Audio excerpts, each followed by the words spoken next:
हरिओम। स्वागत है आप सभी का आज के इस व्याख्यान में। हम सभी लोग भू धातु के सभी रूपों को देख लिए हैं और भी कुछ धातुओं को देख लिया है हमने। हम एध धातु के आत्मनेपद के रूपों में चल रहे हैं और उसमें भी लट लकार के सभी रूप कैसे सिद्ध होते हैं ये जान लिया है ना। अब फिर हम आज एध धातु के लिट लकार के रूप को बनाना जानेंगे। कौन से लकार को? लिट लकार को। धातु रहेगी एध, लकार कौन सा रहेगा? लिट।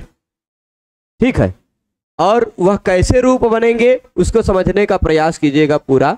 यहां तक हो गया था, था से तक हमने समझ लिया। लिट लकार में थास के स्थान पर से होता है।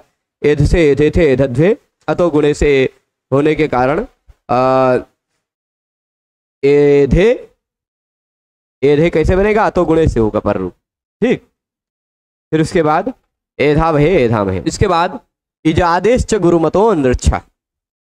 इजादेश च गुरुमतो नृच्छा, यह सूत्र हमें समझना है। उस सूत्र को समझने से पहले हम आपको प्रक्रिया लिखाते हैं थोड़ा सा।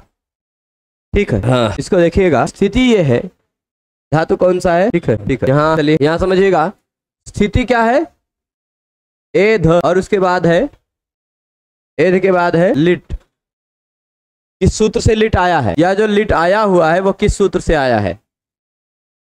परोक्षे लिट। एध और लिट। अब ये थोड़ा सा एक डॉट आ गया है, ठीक है।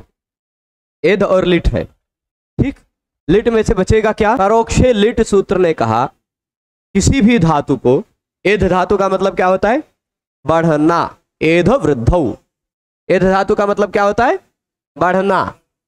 अब मान लीजिए कोई व्यक्ति वर्तमान में बढ़ता है तो एधते कह सकते हैं, एधेते कह सकते हैं, एधंते, एध से एधे थे एधध्वे, एधे एधावहे एधामहे। यह आप क्रियाकर्ता के अनुसार कह सकते हैं।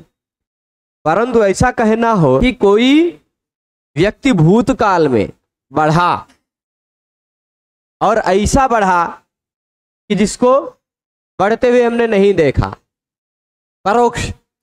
परोक्ष भूतकाल, अनद्यतन परोक्ष भूतकाल, जो आज की घटना ना हो ऐसा भूतकाल। कैसे भूतकाल? आज की घटना जो ना हो ऐसा भूतकाल, परोक्ष भूतकाल होने पर धातु से लिट प्रत्यय हो जाता है। लिट में से बचता क्या है? खाली खाल ल, नहीं प्रभु, खाली ला बचा। यहां तक पहुंच जाएंगे। ल के बाद हम लेके आएंगे ए। ल के जगह पे लेके आएंगे पहले क्या? ता।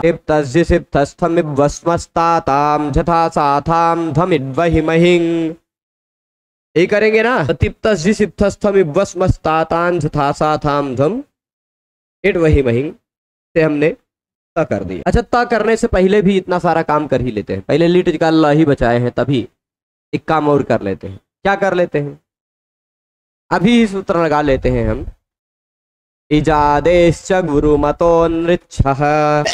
नारायण नारायण। इजादेश्च गुरुमतो नृच्छः, यह जो सूत्र है यह कहता है धातु इजादी होनी चाहिए।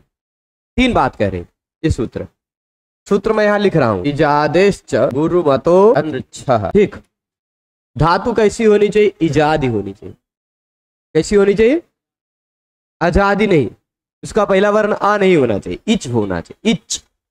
इच उसका पहला वर्ण हो तो इच, जिसका आदि वर्ण हो वह इजादी। क्या हो जाएगा? वह इजादी होना चाहिए। और उसके साथ साथ गुरुमान होना चाहिए। गुरुमान मतलब जिसमें कोई गुरु वर्ण। अच्छा, यह एज धातु कैसा है? इसका पहला वर्ण इच है कि नहीं? ई उ रिल रि ए ओ ऐ औ इच है, तो उनमें से ए इच है। यानी यह धातु ए, इस धातु का पहला वर्ण ए है तो इस धातु का पहला वर्ण इच है, ऐसा भी कह सकते हैं। जिस किसी भी धातु का पहला वर्ण ई उ रिल रि ए ओ ऐ औ हो उसको इजादी धातु माना जा सकता है। तो यह इजादी धातु है, इसमें किसी को कोई आपत्ति नहीं है ना? इजादी मान लिया। अब इजादी होना चाहिए धातु, साथ ही साथ गुरुमान होना चाहिए। गुरुमान का मतलब क्या है? उसमें जो स्वर वर्ण है वह गुरु होना चाहिए, ह्रस्व नहीं। ठीक, जैसे मैं उदाहरण देता हूं। एक धातु है इण। कौन सा धातु है? इसका भी पहला वर्ण इच है ना, पर इस धातु में ई ही खाली बचता है, ये गुरु नहीं है, लघु है, तो ये गुरुमान नहीं है। ये इजादी है पर यह गुरुमान है। इसका पहला वर्ण गुरु है। गुरु मतलब गुरु किसे कहते हैं? तो गुरु संज्ञा करने के लिए अष्टाध्यायी में आपको दो सूत्र मिलेंगे। गुरु संज्ञा करने के लिए आपको दो सूत्र मिलेंगे। एक सूत्र मिलेगा संयोगे गुरु, मैं लिख रहा हूं संयोगे गुरु, और फिर उसके बाद अगला सूत्र है दीर्घंच। ठीक, संयोगे गुरु और दीर्घंच। यह कहता है तुरंत पर में संयोग होना चाहिए। क्या होना चाहिए? जिसके पर में संयोग हो उसको भी गुरु माना जा सकता है। ठीक, संयोगे में कौन सी विभक्ति लगी है? सप्तमी, यानी संयोग से पूर्व में जो है, तस्मिन् नीति निर्दिष्टे पूर्वस्य, संयोग से पूर्व में जो है वह गुरु है। जैसे मैं आपको उदाहरण दे रहा हूं, यहां जो री दिखाई पड़ रहा है वह री ह्रस्व है, ह्रस्व है कि नहीं है? और री के तुरंत बाद च और छ का संयोग है। संयोग पर में हो तो उससे पूर्व में आने वाले को गुरु माना जाता है। ठीक, यानी यहां री ह्रस्व है फिर भी गुरु है। ठीक, ह्रस्व है फिर भी गुरु है। ठीक, और जो इसका जिसमें स्वरवर्ण दीर्घ हो वो भी गुरु है। तो ए ओ आई औ का हम आप जानते हैं कि केवल दीर्घ प्रकार होता, दीर्घ और प्लुत, ह्रस्व तो होता नहीं। ए ह्रस्व अ की तरह नहीं बोला जा सकता। अ आ, आप इसको एक ओ अ की तरह नहीं बोल सकते, आ की तरह ही बोलना पड़ेगा, है ना।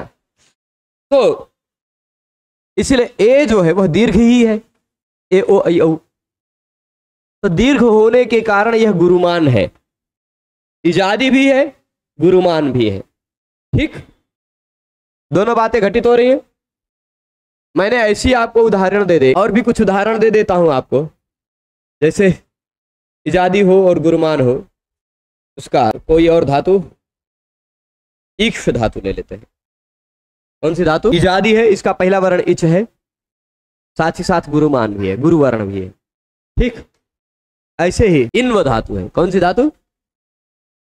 इन्व। ये इजादी है पर ना और वा का संयोग होने के कारण गुरु भी है, तो इजादी भी है और गुरुमान भी है। तो इजादी हो साथ ही साथ गुरुमान हो, ऐसी जो धातुएं हैं उन धातु इजादेह गुरुमतः अनृच्छः। अनृच्छः का मतलब होता है ऋक्ष से भी सिवाय। देखिए ऋक्ष भी एक धातु है। कौन सी धातु? इजादी है कि नहीं? इसका पहला वर्ण लघु है पर तुरंत बाद में संयोग है, इस कारण से गुरु मान लिया जाएगा। पहला वर्ण ह्रस्व है, लघु नहीं है, ह्रस्व है पर तुरंत बाद में संयोग है, इस कारण से उसको गुरु मान लिया जाएगा। तो ऋक्ष इजादी भी है गुरुमान भी है, इसको भी ये सूत्र लग जाता है ना। तो सभी इजादी धातुओं में, गुरुमान धातुओं में इजादी भी होना चाहिए गुरुमान भी होना चाहिए, दोनों विशेषताएं घटित होनी चाहिए। दोनों में से कोई भी एक भी विशेषता नहीं है तो ये सूत्र नहीं लगेगा। यानी उसका पहला वर्ण ई उ रिलरी ए ओ आई औ में से कोई होना ही चाहिए, और वो जो भी वर्ण हो वो गुरुमान होना, गुरु भी होना चाहिए। वो जो भी वर्ण हो वो गुरु हो, या तो दीर्घ हो या तो उसके पर में कोई संयोग हो। ठीक, तो अब वैसी धातुओं में आपको ऋक्ष धातु भी दिखाई पड़ रही, पर वह ऋक्ष धातु नहीं होना चाहिए, ऐसा अनऋच्छा कह के बता दिया। तो होता क्या है? ऋक्ष के सिवाय अनऋच्छा, मतलब ऋक्ष के सिवाय जो गुरुमान इजादी धातुएं हैं उनसे एक ऐसा विकर्ण प्रत्यय हो जाता है आम। ठीक, क्या हो जाता है? आप कहेंगे यहां जो ल है ना, यह ला को हम आर्ध धातुक ही मानेंगे अभी तक, है ना, क्योंकि लिट है, लिट जो है वह आर्ध धातुक होता है ना। तो आर्ध धातुक प्रत्यय यानी कर्तरी शब्द से शब्द तो आएगा नहीं। तो चलिए आम ले आते हैं, हम आम ले आए। अब यहां पर आम जो है ना, यह आम है कि आम है, इस पर थोड़ा सा संदेह है, बहुत सारा मतभेद है। ठीक, उसको हम चर्चा करेंगे। इस इजादेश्च गुरुमतो नृच्छा सूत्र से पहले ही सूत्र मिलेगा कास प्रत्ययादाम मंत्रे लिटि। है ना। एक ही सूत्र पहले मिलेगा, इजादेश च गुरुमतोन दीक्षा से। ठीक, 3-1-35 नंबर पर, 3-1-35 वह क्या मिलेगा, वहां पर आम की अनुवृत्ति आ जाएगी। ठीक, इसकी अनुवृत्ति आ जाएगी आम की वहां से, और फिर उसके बाद प्रत्यय परश्च तो आ ही रहा है, और लिटी की भी अनुवृत्ति आएगी। हाँ ठीक, लिटी, लिट पर में हो, और धातु की तो अनुवृत्ति आ ही रही है। ठीक, धातु की अनुवृत्ति बहुत फेवरेट सूत्र से आ रही, धातु रे काचो हला दे क्रिया समय विहारे यंग। ठीक, उस सूत्र से धातु की अनुवृत्ति आ रही है। तो यह क्या है, अब मतलब क्या होगा, जो रिच्छ के सिवाय गुरुमान इजादी धातु हो, रिच्छ ना हो पर उसका पहला वर्ण गुरु हो, और वह पहला वर्ण गुरु हो या उसमें कोई गुरु वर्ण का प्रयोग हो। ठीक, तो गुरुमान होना चाहिए, गुरु अस्मिन अस्ति इति गुरुमान। ठीक, और इजादी होना चाहिए उसका पहला वर्ण, इच होना चाहिए, ई उ ऋ लृ ए ओ ऐ औ। ऐसे धातु के बाद लिट लगा रहे तो लिट से पूर्व में आम हो जाया, लिट से पूर्व में क्या हो जाया करता है, यहां लिट जो है उस लिट से पहले हमने यहां पर क्या जोड़ दिया, आम और लिट। ठीक, कोई दिक्कत, आम जोड़ दिया। अब यहां जो एक विषय था, यदि धैर्य हो तो मैं समझा दूंगा वो विषय, मुझे मेरे पास है विषय, मतलब वो जो कि आम है कि आम है। यदि आम है तो इसमें माँ की संज्ञा हो जानी चाहिए, माँ की संज्ञा हो जानी चाहिए, क्योंकि माँ हलंतम से तो संज्ञा होगी।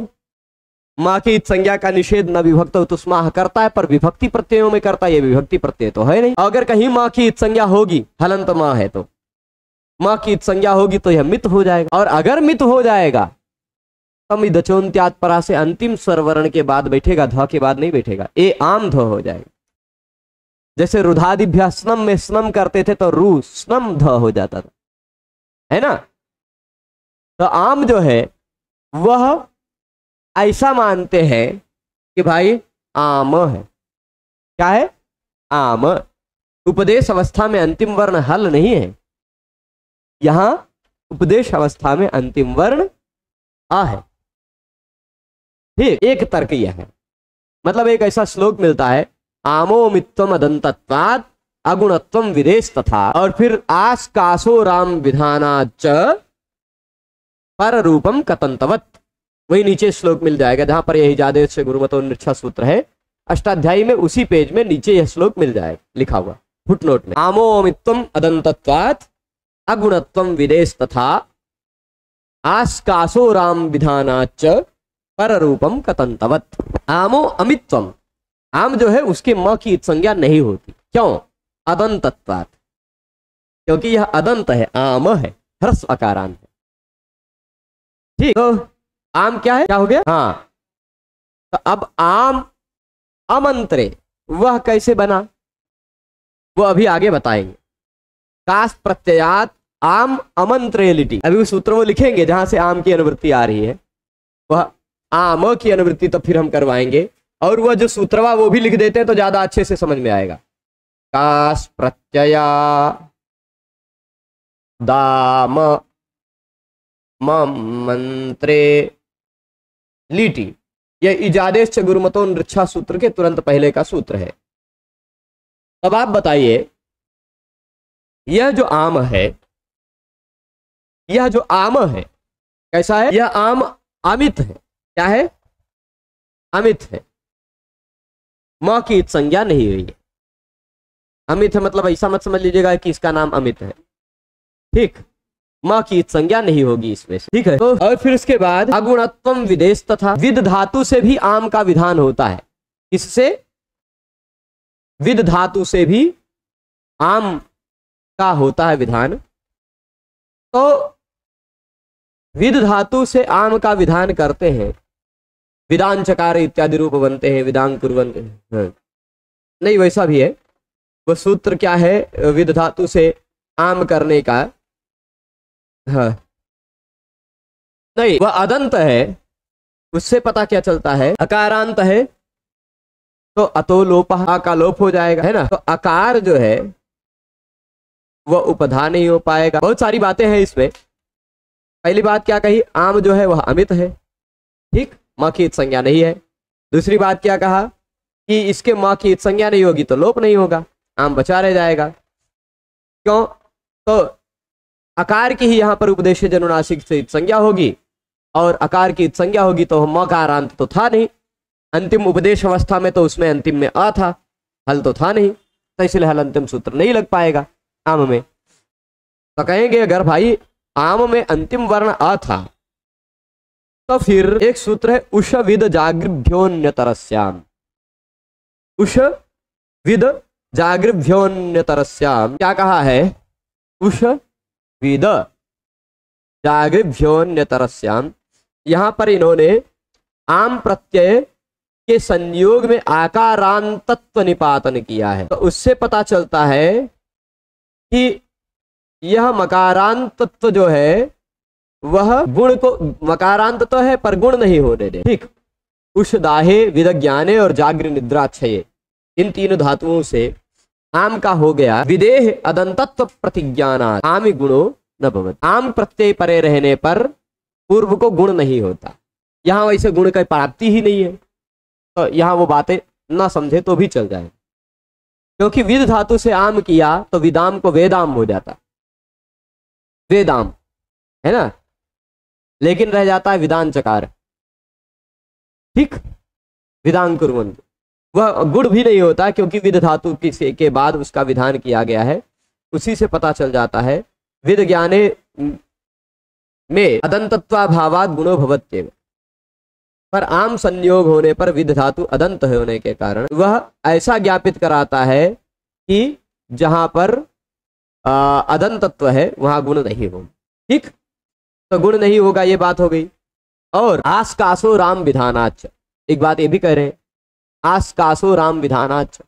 अब चलिए, आम अगर हम मित मानते हैं, आम मित क्यों नहीं है, तो उसका उत्तर यह है, आस और कास इन दोनों से आम का विधान किया है पाणिनि जी ने, उसी से पता चल जाता है हमें कि यह मित नहीं, कि अगर उनको, अगर आम के म की संज्ञा करनी होती, आम के म की संज्ञा करनी होती, यदि मित बनाना होता तो कास प्रत्ययाद आम मंत्रे लिटि में कास से आम काहे करने जाते, और दया या आसश्च सूत्र में आस से आम आगम काहे करने जाते हो, मतलब आम का विधान क्यों करते, वह आगम नहीं, वह आम का विधान क्यों करते, आस से और कास से। यदि आम मित होता तो कास में, आस में कहां बैठता आम, आस में आम यहां बैठता, और फिर स, कास में आम कहां बैठता, यहां बैठता, और स आम में से बचता आ, यहां बचता आ, तब कास फिर आस, फिर से आस बन जाता, कास फिर से कास बन जाता, आम करने की क्या जरूरत। आस और कास से उन्होंने आम का विधान किया है ना, आस और कास से आम का विधान किया है, उसी से पता चल जाता है कि यह मित नहीं है। यदि मित होता का तो पाणिनि जी बेकार का काम करने क्यों जाते, है ना। इसलिए आम जो है वह मित नहीं है, अदंत है। तब अदंत है मतलब आम है, तो आम है यदि, तब कैसे भाई, यदि आम है मूल रूप में तो कास प्रत्ययात आम अमंत्रे, अमंत्रे अर्थ ले रहे हैं, तो आम और अमंत्रे में संधि कैसे हुई, आमा मंत्रे लिखना चाहिए था पाणिनि जी को, कास प्रत्ययाद आमा मंत्रे लिटि, आम और अमंत्रे दोनों में संधि होती ना, तो वह क्या कहते हैं, पररूपम कतंतवत, अंतिम लाइन उस श्लोक में कहते हैं पररूपम कतंतवत। आम और अमंत्रे में कत अंत, कतंत की तरह, जैसे कत अंत को पररूप हो गया है, कतंत बन गया है, वैसे आम अमंत्रे में पररूप होकर आम मंत्रे हो गया। ठीक, ऐसा समाधान देते हैं, एक समाधान।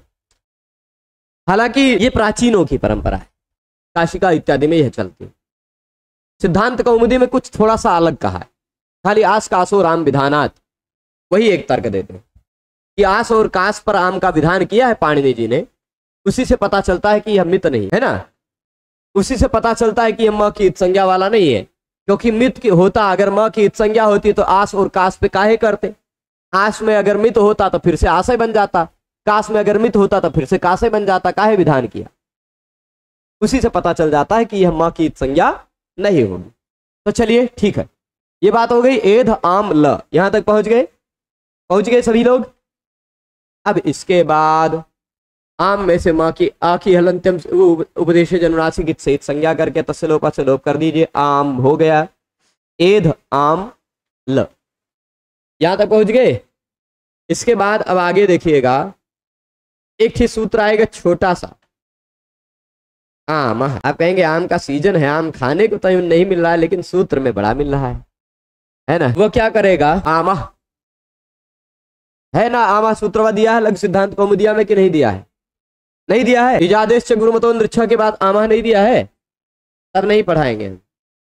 यदि लघु सिद्धांत कौमुदी में आमा नहीं दिया है तो हम सीधे सीधे अगले सूत्र पर कृंचानुप्रयुज्यते लिटि पर चलेंगे।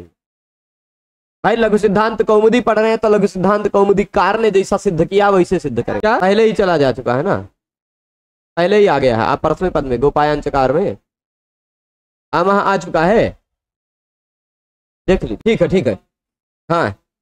तो आमा क्या कहता है, आम के पर में आने वाले लिट का लुक हो जाता।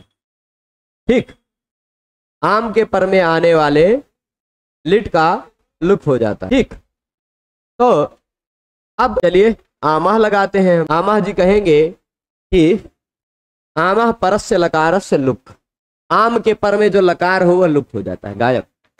अब खाली बचा ए धाम, ए धाम।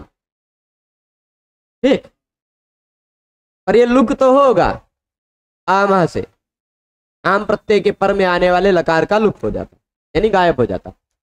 अब यह प्रत्यय नहीं दिखाई पड़ेगा। अब तात्पर्य क्या हुआ, आप यहां लुक करने की क्या आवश्यकता पड़ी। लुक कर देंगे तो उस प्रत्यय को निमित्त मानकर अब इसको द्वित्व इत्यादि नहीं करेंगे, नहीं तो लिटि धातु और अनभ्यास से द्वित्व होने लग जाता।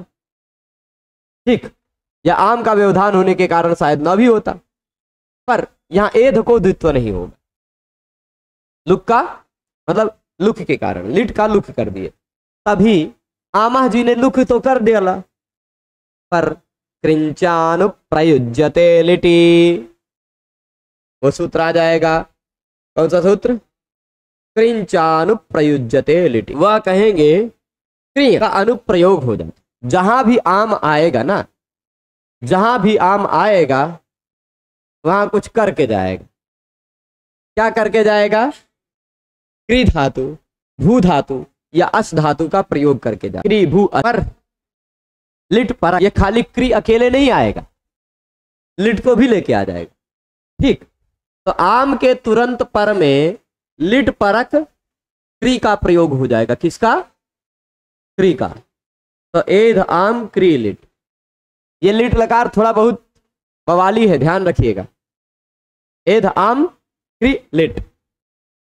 अभी तक फिर से एक बार मैं संक्षेप में बता देता हूं। एध धातु, लिट लकार, एध लिट, एध ल, ल में से बचा क्या, मतलब लिट में से बचा केवल ल, ल के बाद फिर आगम, वो उसका हम कहिए आम का विधान किए।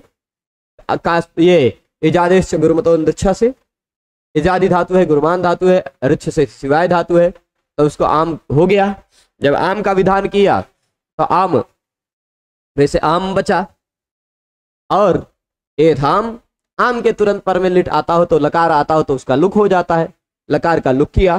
फिर कृंचानुप्रयुज्यते लिटि जी आए और उन्होंने कहा कि आम, आम के पर में अगर लिट हो, आम के पर में नहीं, आम के पर में क्री का अनुप्रयोग होता, आम के पर में लिट पर क्री का अनुप्रयोग होता। अब क्री शब्द से एक प्रत्याहार टाइप का बना दिया है क्री शब्द को, जिससे क्री असभू तीनों का ग्रहण हो जाता है। ठीक, अब ये क्री का मतलब हो गया प्रत्याहार बनाना। कैसे प्रत्याहार बनाया, आप थोड़ा सा ध्यान से देखिएगा। 5 4 58 नंबर, 5 4 50 नंबर सूत्र निकालिए पहले। 5 4 50, अभूत तद्भावे त्रिभ्वस्ति योगे संपद्य कर्तरी ची, दिखाई पड़ रहा है। अभूत तद्भाव होने पर क्री भू अस, इन दोनों के योग में संपद्य कर्तरी, कर्ता पहले संपन्न हो रहा, उसमें छी प्रत्यय होता है। यहां पर देखे क्री से, यहां के क्री से शुरू कीजिएगा। अभूत तद्भावे कृभ्वस्ति योगे की क्री से शुरू किया। अब फिर 58 नंबर सूत्र पर चले जाइए। उसी पाद में 58 नंबर, क्रियो द्वितीय तृतीय शंभबीजात कृषौ। ठीक, उस सूत्र में क्रियो कहा गया, वहां के यहां तक चला जाएगा, ये प्रत्याहार है क्रिय। ठीक, कभी कभी पाणिनि जी भी गजब गजब ढंग से प्रत्याहार बनाते हैं। मतलब कृंचानुप्रयुज्यते लिटि के क्री से शुरू किया, कृंचानुप्रयुज्यते के क्री से शुरू किया, और क्रियो द्वितीय तृतीय शंभबीजात कृषौ के यहां तक चले गए। तो इस कौन से 50 नंबर से 58 नंबर के बीच में जितने धातु कहे गए वह क्रिय प्रत्याहार के अंतर्गत आ गए। तो उसमें खाली 3 ही धातु कहा गया है, क्री 2 बार कह दिया गया है, भू और अस भी कह दिया गया है। तो क्री के द्वारा क्री भू अस तीनों का ग्रहण हो जाएगा। ठीक, क्री के द्वारा किसका ग्रहण हो जाएगा? क्रिय के द्वारा। क्रिय च अनुप्रयुज्यते लिटि में क्रिय का मतलब क्या हो जाएगा, मैं इसको लिख के बताऊं। देखिए शुरुआत में क्या कहा, कृभ्वस्ति योगे, 50 नंबर सूत्र में कृभ्वस्ति योगे। ठीक, और फिर उसके बाद 58 नंबर में क्या कहा, क्रिय। तो यहां के क्री से लेके यहां के यहां तक एक प्रत्याहार बनाया पाणिनि जी ने, क्रिय। तो उस क्रिय प्रत्याहार में ये क्री भी आ गया, भू भी आ गया, अस भी आ गया, और ये क्री भी आ गया। तो दोबारा क्रिया है, मतलब एक बार उसका ग्रहण करना है, ये तात्पर्य है। ठीक है, तो अब जो अगला सूत्र उन्होंने कहा है लघु सिद्धांत कौमुदी में आपको मिलेगा, कृंचानुप्रयुज्यते लिटि। ठीक, कृंचानुप्रयुज्यते लिटि, इस सूत्र में क्रिय जो कहा गया है, इस क्रिय से उन्हीं 3 धातुओं का क्री भू अस तीनों का ग्रहण है। तो आम के बाद जो क्री का लुक हो, आम के बाद जो लिट का लुक हो गया है, उस लुक हुए लिट, उस लुक हुए लिट से पहले किसका अनुप्रयोग हो जाता है? क्री भू अस तीनों का अनुप्रयोग हो जाता है। यानी अब आप 3 स्थितियां बना सकते हैं। कौन कौन से 3 स्थितियां बना सकते हैं? यह इजादेश च गुरुमतो नृच्छा को मिटा देते हैं, आम वाली बात खत्म हो गई है। तो अब 3 स्थितियां बना सकते हैं, यह आम क्रीलिट वाला, और एक स्थिति ऐसी भी बना सकते हैं। अच्छा, एध आम को हम एधान जोड़ ही देते हैं। ठीक, एधाम क्री नहीं, अब भू, एधाम भू लिट। ठीक, और फिर उसके बाद तीसरा एधाम अस लिट। यह 3 तरह की हो जाएगी स्थिति। यानी एध धातु, अब एध धातु नहीं रह गई, एध धातु, अब एध धातु नहीं रह गई, वह कैसी हो गई? अब क्री धातु के रूप में चलेगी, है ना। वह भू धातु की तरह उसका रूप चलेगा, अस धातु की तरह उसका रूप चलेगा। ठीक, अब यहां समझने वाली बात यह है कि एधाम अस लिट, एधाम भू लिट और एधाम क्री लिट। ठीक, यहां तक पहुंचे। यहां पर होगा क्या, क्री को पहले क्री वाला बना लेते हैं, भू वाला तो आप भू लिट का आप बहु बनाए हैं, भू लिट का आप बभुव बनाए हैं ना। तो वैसे ही एधाम बभुव, एधाम बभुवतु, एधाम बभुव, बभुव वाला बहु धातु का लिट लकार का रूप ना, आप एधाम उससे पहले जोड़ दीजिए, पूरा बन गया एक प्रकार वाला रूप। एधाम बभुव, एधाम बभुवतु, एधाम बभुवुः, एधाम बभुविथ, एधाम बभुवथुः, एधाम बभुव, एधाम बभुव, एधाम बभुविव, एधाम बभुविम। बन जाएगा, ये भू वाला हो जाएगा। पर क्री वाला हम पहले देखते हैं। जब क्री का अनुप्रयोग हुआ तो भाई भू धातु जो है वह तो परस्मयी पदी है। तब भू धातु के बाद जो लिट का अनुप्रयोग हुआ है, पहले जो लिट था उस लिट को गायब क्यों किया? कि पहले लिट एध धातु के बाद था, आत्मनेपदी धातु के बाद था, है ना।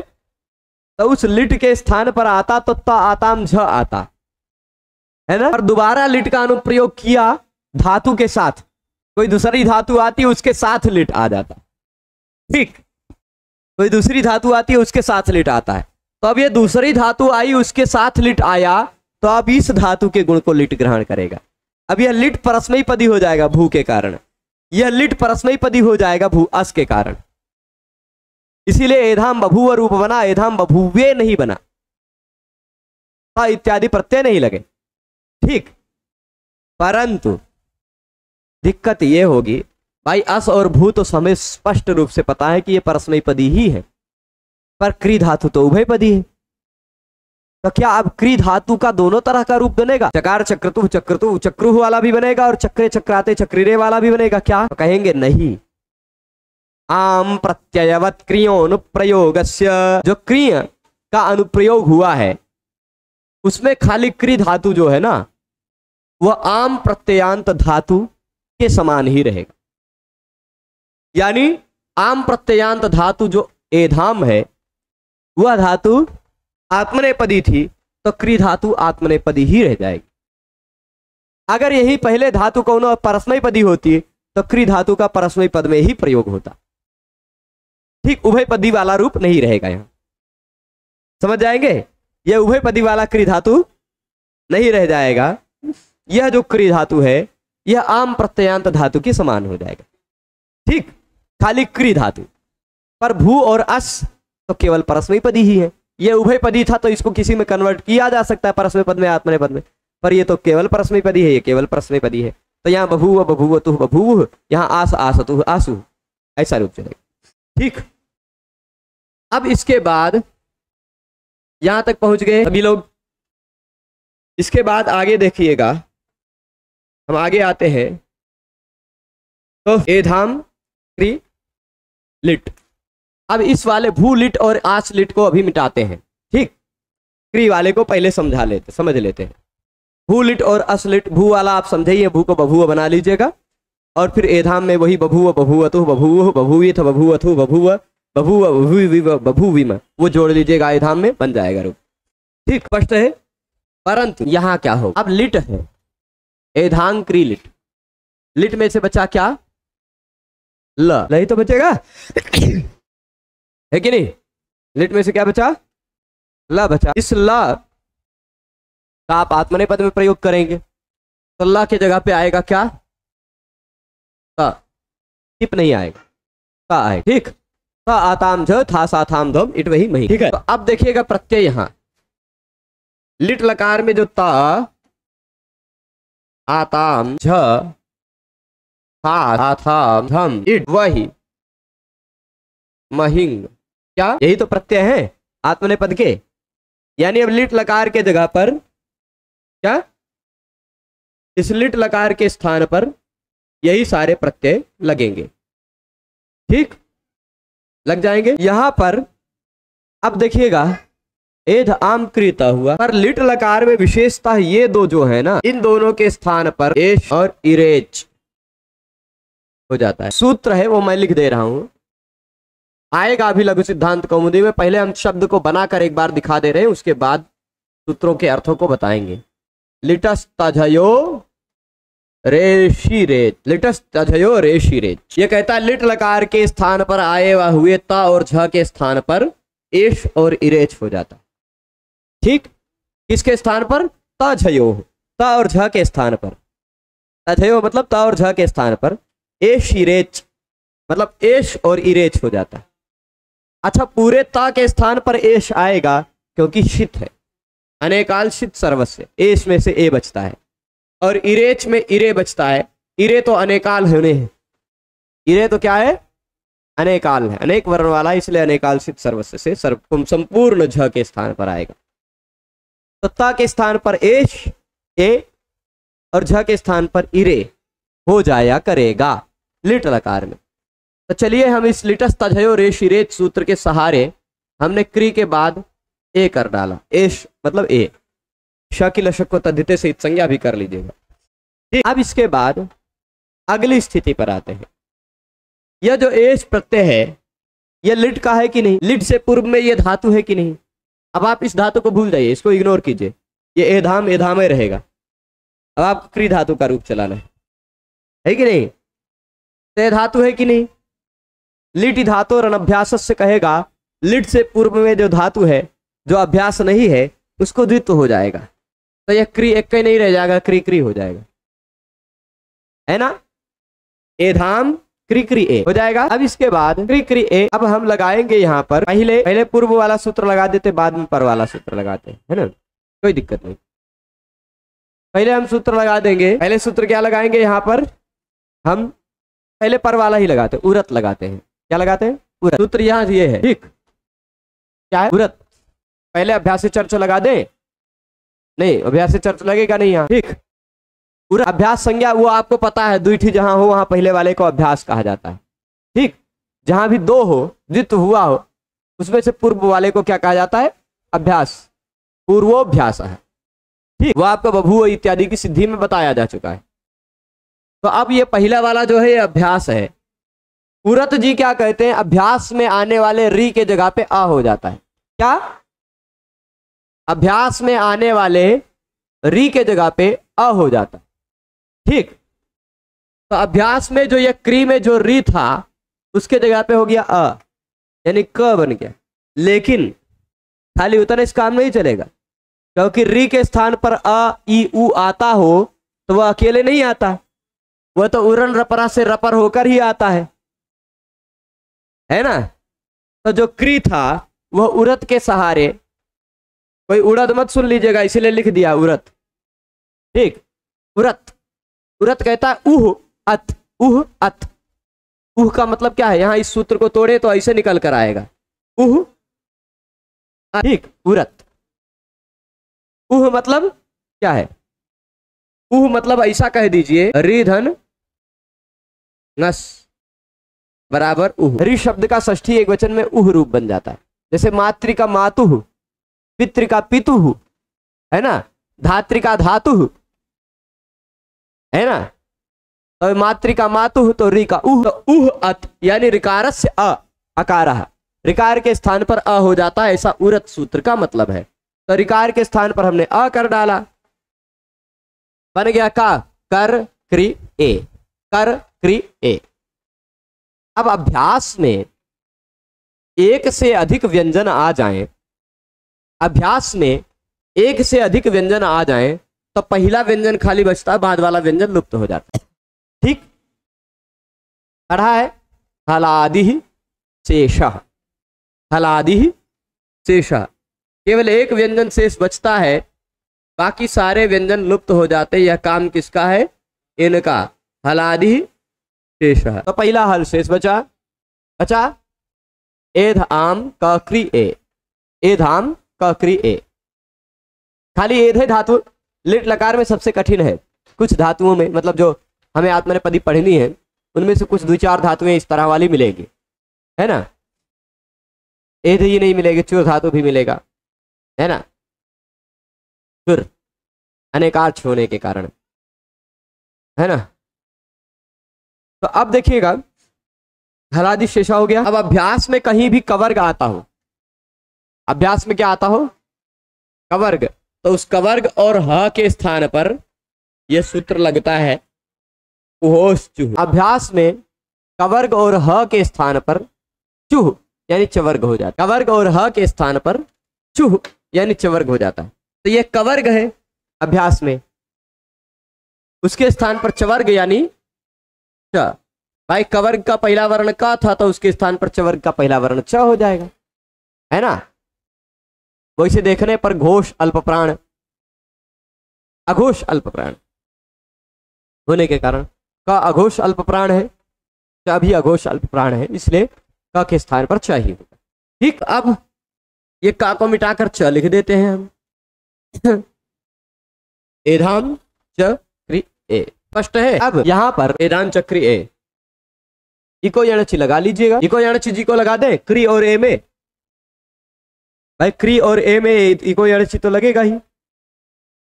यहां एक ओटितात्मने पदानाम टेरे से टेरे करने की आवश्यकता पाणिनि जी ने डायरेक्ट ए करके भेजा है, खासा से लग जाए, लिटस्ता और रेच लग गया, एश और इरेच, तो इन दो जगह पर टितात्मने पदानाम टेरे करने की आवश्यकता नहीं है, जहां पाणिनि जी ने खुद से ही ए करके ही भेजा है, ठीक।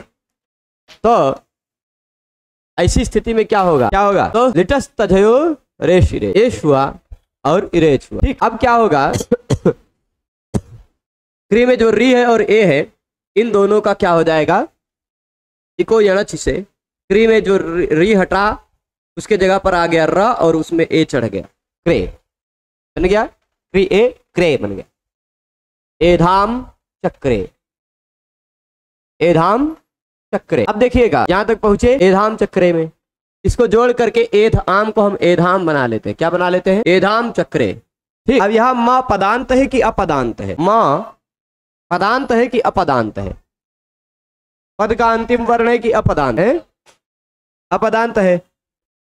तो पद के अंत में न आने के कारण, अपदांत होने के कारण, दो पक्ष है, दोनों पक्ष बताऊंगा, अपदांत में आने के कारण नश्चापदांत से झली से इसको अनुस्वार हो जाए। ठीक, अनुस्वार हुआ।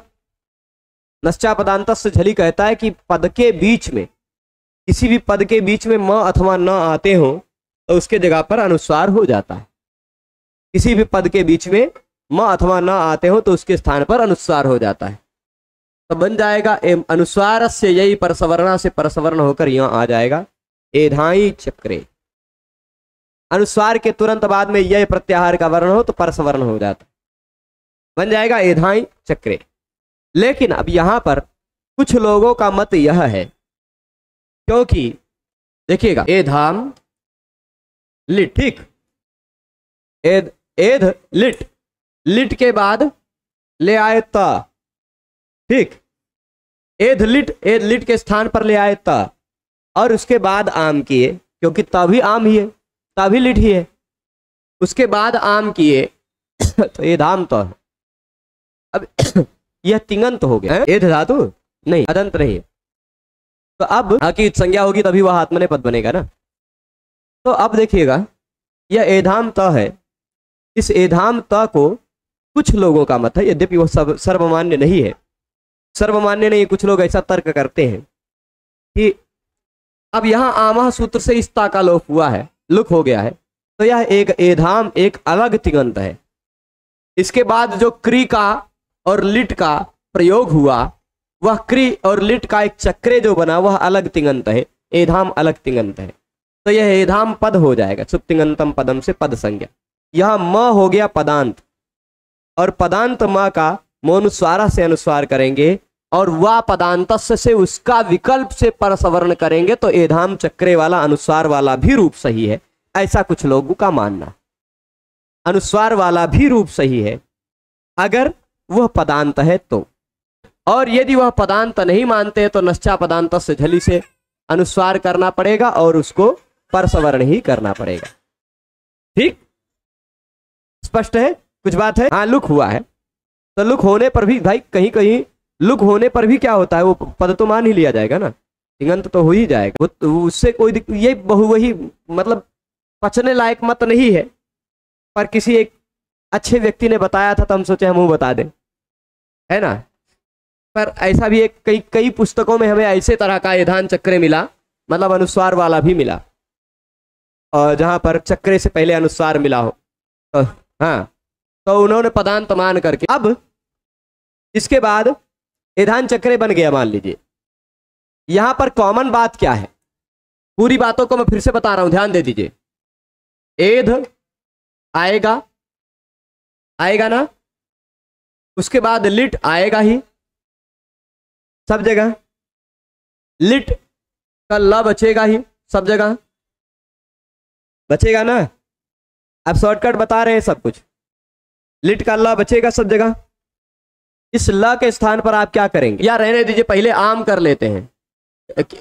ये इजादेश से गुरुमतोन रिच्छा से हमने आम कर दिया, एधाम बन गया।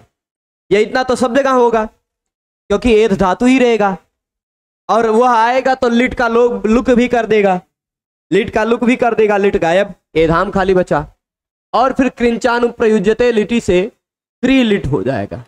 ठीक, होगा ही, ये सभी जगह होगा अभी तक। और क्री के बाद लिट है तो क्री को डबल भी होगा, और क्री को डबल भी होगा। अभी लिट को वैसे छोड़ते हैं, मतलब लिट के जगह पर खाली प्रत्यय बदलेगा, बाकी ये चीजें तो वैसे ही होंगी। क्री क्री डबल होगा तो पहले वाले को उरत से र भी हो जाएगा, अर, और पहले वाले के र का अभ्यास चर्च से नहीं हलादि शेषा से र का लोप हो जाएगा, रेप का खाली क बचेगा, वो अश्चु से च भी हो जाएगा, एधान चक्री इतना तो बचेगा ही, एधाम चक्री। और माँ को नश्चा पदांत से झली से अनुस्वार भी होगा सब जगह, और उस अनुस्वार का अनुस्वारस्य यही परसवर्ण सूत्र से परसवर्ण भी होगा, क्योंकि तुरंत बाद में च मिलेगा तो परसवर्ण यह हो जाएगा। यानी एधाई चक्री तक आपको सब जगह पहुंचना ही है, यह मतलब है। ठीक, एधाई चक्री तक आपको सभी जगह पहुंचना ही है। बदला खाली किसका रहेगा? इस लिट के स्थान पर आए हुए एश का। लिट के स्थान पर एश आया, ल आया, त आया था, त के स्थान पर एश हो गया तो चक्रे बन गया।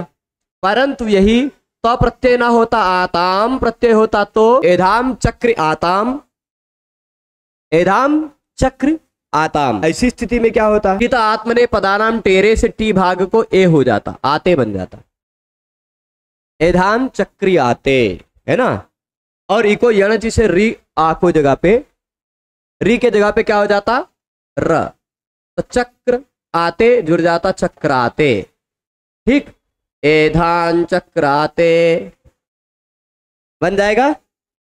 और फिर उसके बाद यदि यही एधान चक्री इतना रहता ही इरेच आता तो इरेच का इरे बचता, झ आता, झ के जगह पे इरे हो जाता, एधा दश तजोरेश इरेच इरे हो जाता। तो एधान चक्री इरे, री के जगह पे खाली र करते, र पे ई की मात्रा चढ़ा देते, एधान चक्री रे, ऐसा वाला क्री रे, एधान चक्री रे। ठीक, ऐसा बनेगा। इसके बाद यह एधान चक्री को पकड़ के रखिएगा। इसके बाद प्रत्यय लगाया हमने थास, थास थास बचता नहीं, उसके जगह पे हो जाता है से, थास से। लट लिट लुट लिट लेट लोट, इन सभी टा वाले लकारों में थास के जगह पर से हो जाया करता है। तो थास के जगह पे से हो जाएगा जब क्या? से। अब यह जो दंत्य स है, इसके तुरंत बाद इड़ प्रत्याहार का वर्ण मिल रहा है, ई उ रिल ए ओ ऐ औ हया वर ल मिल रहा है। तो आदेश प्रत्ययों से दंत्य स को हम कर देंगे मूर्धन्य श, ईधान चक्रशे बन जाएगा। ईधान चक्रशे तक बन गया। इसके बाद आगे चलते हैं। फिर यह एधान चक्री तक तो रहेगा ही, एधान चक्री तक तो रहेगा ही ना इतना। इसके बाद थास के बाद आथाम प्रत्यय होता तो आथाम का क्या बन जाता? कितात्मने पदानाम टेरे से आथे हो जाता। क्या हो जाता? आथे। तो एधान चक्री आथे, एधान चक्री आथे, इको यणचि से आप संधि करते तो बन जाता एधान चक्राथे। बन जाएगा ना। खाली जहां तुरंत भर में स्वर वर्ण मिल रहा है वहां री को र कर देना और जोड़ देना, है ना। स्वर वर्ण मिल जाएगा तो री को र हो जाएगा, नहीं तो री ही बचा रह जाएगा। ठीक, अब जैसे ध्वम पर आते हैं। ठीक, आथे वाला हो गया, यहां तक आप पहुंच गए। ध्वम इट वही महिंग बना लेना है। तो ध्वम में थोड़ा सा बवाल करना, क्या करना है, यहां पर एक विशेष सूत्र लगेगा। इणः शीध्वन लुंगलिटाम धोंगात, इणः शीध्वम लुंगलुटाम धोंगात। ये कहता है, ध्यान दीजिएगा, सूत्र पहले लिखता हूं उसका अर्थ लिखता हूं। ये सूत्र है इणः शीध्वम लुंग लिटाम, ये सूत्र है। ये कहता क्या है? इण के बाद, इण मतलब इण क्या है? एक प्रत्याहार है। इण प्रत्याहार में कौन कौन आते हैं? ई उ रिल रि ए ओ ऐ औ ह य व र ल, यहां तक तो आ जाते हैं इण। यानी इण प्रत्याहार, इण प्रत्याहार के बाद तीन प्रत्यय, तीन प्रकार का होना चाहिए। इण प्रत्याहार के वर्ण के बाद क्या होना चाहिए? ध्यान दीजिएगा, यहां हम एधान चक्री के बाद ध्वम प्रत्यय लगा ही देते हैं, तभी दिखाते हैं। कौन सा प्रत्यय लगाते हैं? ध्वम। ठीक, कह रहे हैं कि इण के बाद, ठीक, इणः अंगात, किसके? इणः अंगात, यानी ऐसा अंग हो, प्रत्यय से पूर्व में ऐसा अंग हो, प्रत्यय से पूर्व में जो कुछ भी है उसको अंग कहा जाता है कि नहीं? प्रत्यय से पहले जो कुछ भी है वह अंग है ना। तो अब ये अंग है, इणंत अंग है। इण जिसके अंत में हो ऐसा जो अंग है, उस अंग के बाद शीध्वम हो या लुंग हो या लिट हो। क्या हो? शीध्वम हो या लुंग हो या लिट हो। अब शीध्वम क्या होता है? शीध्वम मैं आपको बता दूं क्या होता है। शीध्वम आप विधिलिंग लकार में जब पढ़ेंगे, आशीर्लिंग लकार में पढ़ेंगे। आशीर्लिंग लकार में, भाई विधिलिंग लकार में तो लिंगा सलोपो अंत्य से सा का लोप हो जाएगा तो सी नहीं बचेगा, ई हो जाएगा। परंतु आशीर्लिंग लकार में पढ़ेंगे तो जैसे अभी देख लीजिए, एधि या एध धातु ही होता तो वहां लिंग लकार का, मान लीजिए विधि लिंग लकार का प्रत्यय है, कौन सा प्रत्यय है? ता। ठीक, या विधि लिंग लकार का ध्वम प्रत्यय लगाते हैं, ता नहीं ध्वम। विधि लिंग लकार के स्थान पर, आशीर्लिंग लकार के स्थान पर, आशीर्लिंग लकार के स्थान पर ध्वम प्रत्यय लगा हुआ है। ठीक, तो एक सूत्र है लिंगा सीयुट। कौन सा सूत्र है? वह लिंग लकार के प्रत्यय के को सीयुट आगम कर देता है। कौन सा आगम? और उस सीयुट में से बचता है खाली सी। ठीक, वह सी बचता है तो वह सी ध्वम हो जाता है। पर अब अगर यही सी ध्वम इण प्रत्याहार के वर्ण के बाद आ रहा है तो यह सी ध्वम नहीं रह जाएगा, इस दंत स को मूर्धन्य श भी हो जाएगा, वही शीध्वम है। शीध्वम मतलब आशीर्लिंग लकार की बात कर रहे हैं। ठीक, किसकी बात कर रहे हैं? आशीर्लिंग लकार में। तो इण के बाद शीध्वम हो यानी आशीर्लिंग लकार का ध्वम प्रत्यय हो, या लुंग का हो या लिट का हो। शीध्वम मतलब आशीर्लिंग लकार, लुंग लकार और लिट लकार में इण के बाद आ रहा हो ध, तो उस ध को हो जाता है मूर्धन्य। क्या हो जाता है? यह अपदान्तस्य मूर्धन्य के अधिकार में आता है, तो उस ध के स्थान पर मूर्धन्य हो जाता है। इस सूत्र से आप पहले देखिएगा, यह 8387 है, 8355 पर आपको मिल जाएगा अपदान्तस्य मूर्धन्य है। उस मूर्धन्य वहां से अष्टाध्यायी में निकाल कर देख लेंगे, अपदान्तस्य मूर्धन्य है। वहां से मूर्धन्य की अनुवृत्ति आती है। ठीक, तो अब ध के स्थान पर क्या हो जाता है? मूर्धन्य हो जाता है। अब मूर्धन्य मतलब क्या? मूर्धा जिसका उच्चारण स्थान हो, ऐसे मूर्धन्य है रि टवर्ग र श, ये चापा सबका उच्चारण स्थान मूर्धा है ना। किसका? रि टवर्ग टा ठ ड ढ ण र और श। ठीक, सबको हलंत कर देते हैं। ये री को तो हलंत होगा नहीं, री टा ठ ड ढ ण र श, इतने वर्णों का उच्चारण स्थान मूर्धन्य है। अब सूत्र क्या कह रहा है? इण के बाद शीध्वम का, लुंग का और लिट का ध आ रहा हो। देखिए ये रहा इण, इण है कि नहीं? ई उ रि ए ओ ऐ औ ह या व र ल, इण है, तो यह री भी तो इण है। इण के बाद शीध्वम का अथवा लुंग का अथवा लिट का ध आ रहा हो। ये इण के बाद ध आ रहा है ना, ये लिट लकार का ध है, आ रहा है, तो उस ध के स्थान पर मूर्धन्य करना है। क्या करना है? मूर्धन्य करना है। मूर्धन्य मतलब इतने सारे कहेंगे कि हम होंगे, हम होंगे, हम होंगे, ये इतने सारे वर्णों में से कौन आने लगेगा। तो आप देखेंगे स्थानीय कौन है? ध। ध के स्थान पर आएगा तो कौन सा आएगा भाई? ये व्यंजन है। ये ध कहेगा कि मैं व्यंजन हूं, तुम्हारे मैं अपने स्थान पर स्वर वर्ण को नहीं आने दूंगा, नहीं आ पाएगा, है ना। फिर ध कहेगा कि भाई हम तो स्पर्श हैं, स्पर्श हैं, तो ये सारे जो र है वह अंतस्थ है, और ये क्या है? श ऊष्म है, इनको भी नहीं आने देंगे। यानी वर्गीय व्यंजन है तो हम वर्गीय को ही आने देंगे। और धा कहेगा हम अपने वर्ग का चौथा वर्ण है, ता था दा धा के, तो इस वर्ग के भी चौथे वर्ण ढ को ही आने देंगे। ऐसा भी कह सकते हैं शॉर्टकट में। और दूसरे तरह से कहा जाए तो ये ध कहेगा कि मेरा आभ्यंतर प्रयत्न और बाह्य उच्चारण स्थान की दृष्टि से देखा जाए तो कौनों नहीं मिल रहे हैं। इसका दंत, इसका मूर्धा, है ना। आभ्यंतर प्रयत्न की दृष्टि से देखा जाए तो इसका भी स्पृष्ट और पांचों के पांचों का स्पृष्ट। तो आभ्यंतर प्रयत्न के आधार पर निर्णय नहीं होगा, तो निर्णय किस आधार पर होगा? निर्णय का आधार आएगा बाह्य प्रयत्न। बाह्य प्रयत्न काम आएंगे। तुल्यास प्रयत्नम सवर्णम सूत्र पढ़ा है अगर आपने, तो उस सूत्र में उस पर चर्चा की गई है। बाह्य प्रयत्न क्या है, कौन कौन से हैं, उसमें अगर आप देखेंगे तो ध का बाह्य प्रयत्न है। यह ध किसमें आता है, हस प्रत्याहार के अंतर्गत आता है। हस प्रत्याहार के अंतर्गत आता है, उसका संवार नाद घोष, ये बाह्य प्रयत्न है, ठीक, मुख्य रूप से। तो ये दोनों का विवार श्वास अघोष है, ये दोनों नहीं आ पाएंगे ध के स्थान। ये कहेगा मैं अनुनासिक नहीं हूं, तो अनुनासिक ण भी नहीं आ पाएगा। अब बचे खाली ये दो, इन दोनों में से निर्णय करना है। तो ध कहेगा मैं महाप्राण हूं, ये अल्प प्राण है, इसको भी नहीं आने देगा। इंटरव्यू लेके अंत में सिलेक्ट कर देगा ढ को। ध के स्थान पर किसको आ जाएगा, ढ। शॉर्टकट में वैसे समझ सकते थे, वर्ग का चौथा वर्ण है, उसके स्थान पर चौथे वर्ण आएगा, पर विस्तार से चिंतन करते करते आप ध के स्थान पर किसको ले आएंगे, ढ को। तो जब ध के स्थान पर ढ आ गया तो ध्वम हो गया। क्या हो गया, ध्वम।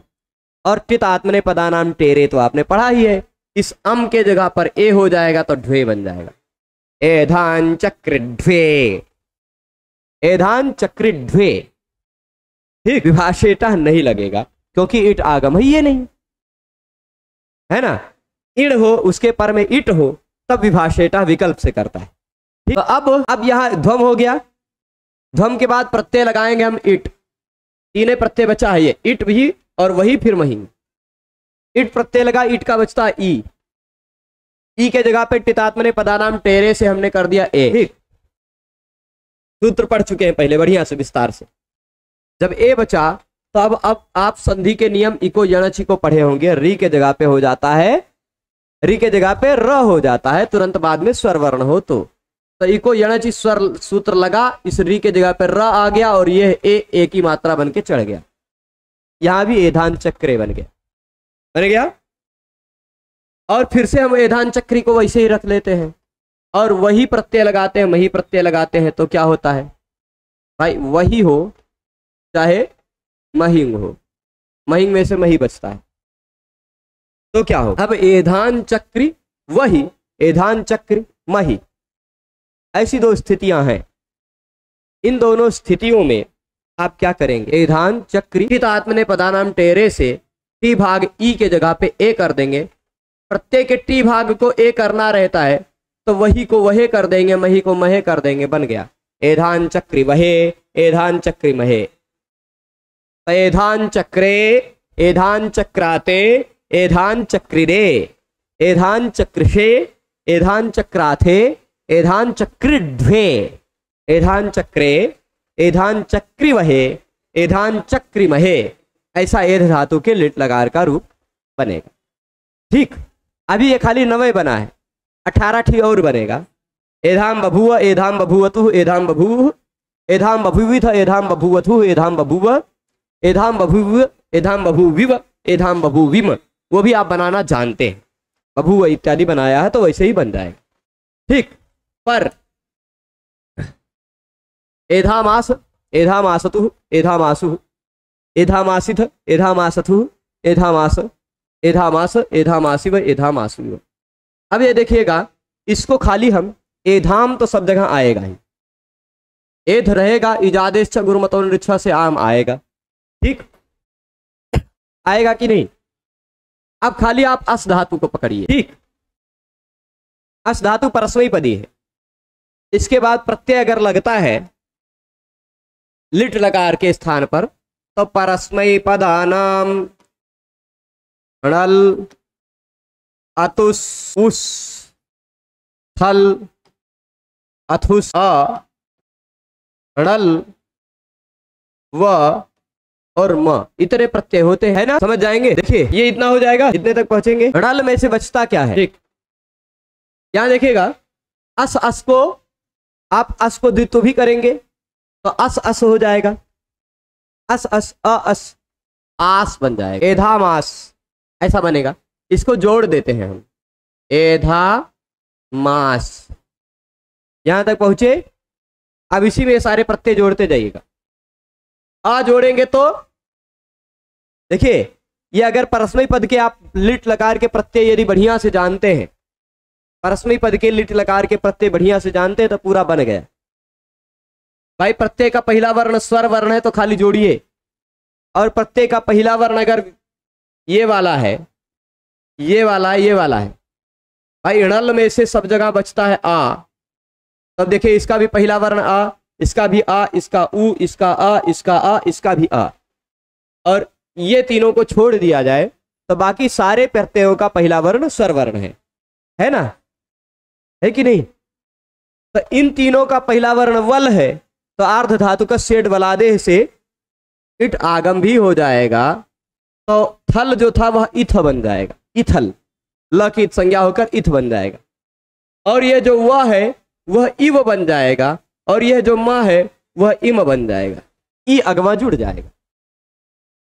प्रत्यय का पहला वर्ण वल हो यानी वरल, व र ल यम गाणा झभ घट थ जप गड द खप छठ थ चट त कप श स ह, ये इनमें से मतलब या के सिवाय कोई भी व्यंजन हो प्रत्यय का पहला वर्ण तो उसको इट आगम हो जाता है, हो जाएगा। तो अब जोड़ लीजिए, खत्म हो गया। एधा मास आ जुड़ जाएगा, पूरा हो जाएगा। एधा मास अतुस, एधा मास अतुस, सा को विसर्ग कर दीजिएगा, एधा मास अतुहु। उस जोड़िए, एधा मास उस, एधा मास उस, एधा मासुहु। थल जोड़िए, थल का इथ हो जाएगा तो एधा मासिथ, एधा मासथुस, सा को विसर्ग कीजिएगा, एधा मासथुहु। एधा मास में आ जुड़ जाएगा, स पूरा हो जाएगा, एधा मास, एधा मास, फिर से है ना, एधा मासिव, एधा मासिव बन जाएगा, खत्म। तो एध धातु के लिट लकार के रूपों को हमने इस पाठ में देखा। इसके बाद इसी तरह के नियमों को इसको एक बार फिर से कल रिवाइज करते हुए, क्योंकि यह एक बार में पचने वाला नहीं है, हल्का सा रिवाइज करते हुए इसको और अन्य धातुओं को भी इसके साथ ही देखा जाए। ठीक है, सभी लोग पूरे व्याख्यान में जुड़े रहे उसके लिए बहुत बहुत धन्यवाद। नमो नमः।